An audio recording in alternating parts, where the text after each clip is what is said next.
এ পর্যায়ে আমরা শিখবো হচ্ছে পাওয়ার পয়েন্টে কিভাবে নতুন একটা স্লাইড নিয়ে কাজ করতে হয়। আমরা এমএস ওয়ার্ডে দেখেছি যে নতুন একটা ওয়ার্ড যখন আমরা নতুন একটা পেজ করতে যাচ্ছি, কন্ট্রোল নিউ দিলেই একটা নতুন পেজ ওপেন হয়ে যায়।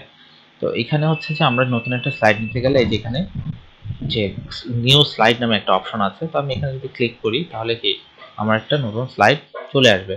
যদি আমি ডিরেক্টলি এইখানটাতে ক্লিক করি তাহলে অটোমেটিক একটা নতুন স্লাইড তৈরি হয়ে গেছে, কিন্তু আমি চাচ্ছি কি এখানে স্লাইডটা আমার পছন্দ মতো। আমরা যখন একদম ফার্স্ট একটা স্লাইড নিয়েছিলাম আমাদের স্লাইডটা ছিল এরকম, ক্লিক টু অ্যাড টাইটেল। কিন্তু এখন আমরা দরকার হচ্ছে আমার প্রয়োজন মতো আমি ডিফারেন্ট টাইপের একটা স্লাইড নিব, সেটার জন্য আমরা নিউ স্লাইডে গিয়ে এখান থেকে নিতে পারি।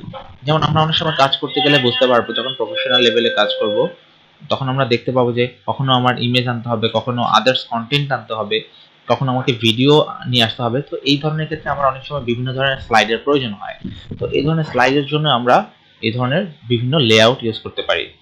তো আমি যদি একটু কন্টেন্ট সিলেক্ট করলাম, এখানে কি দেখেন আমি এখানে চাইলে একটা ভিডিও আনতে পারি, এখানেও কি আরেকটা ভিডিও নিয়ে আসতে পারি। তো এইভাবে করে নতুন একটা স্লাইড নিয়ে কাজ করতে পারি।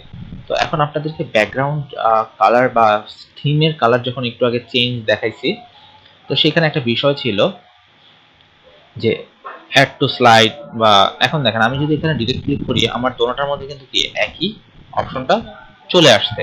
কিন্তু আমি যদি চাই যে এই দোনোটাকে একটু ডিফারেন্ট করবো, যে এটা একটা কালার করবো এটা একটা কালার করবো, তাহলে আমি কি করব, এখানে আবার আরেকটাতে ক্লিক করলাম, একইভাবে কি দোনোটা চেঞ্জ হয়ে গেল। আমি যদি চাই নিজের পছন্দ না, সেক্ষেত্রে রাইট মাউস ক্লিক করবো, রাইট মাউস ক্লিক করে অ্যাপ্লাই টু সিলেক্টেড স্লাইডস।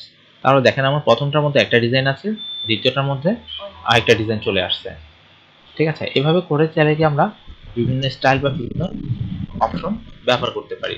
এরপরে হচ্ছে এই যে এখানে কি আরো কিছু আমার থিম ব্যবহার করার অপশন আছে, এগুলো আমরা বিভিন্ন স্লাইডের মধ্যে ব্যবহার করতে পারি। তো আমি যদি মনে হয় যে না এখানে আমার ভিডিওর কোনো প্রয়োজন নাই, আমি কি করতে পারি, এগুলা বক্সগুলো সিলেক্ট করে এইভাবে ডিলিট করে দিতে পারি। আমি চাইলে এই বক্সগুলো যেগুলো আছে এগুলোকে মডিফাই করতে পারি, নিজের প্রয়োজন মতো টেনে ছোট বড় করে সবকিছুকে মডিফাই করতে পারি। এইভাবে সাধারণত আমরা স্লাইডগুলো নিব, স্লাইডের ওরিয়েন্টেশন বা যাবতীয় পরিবর্তনগুলো আমরা খুব সহজেই করতে পারি।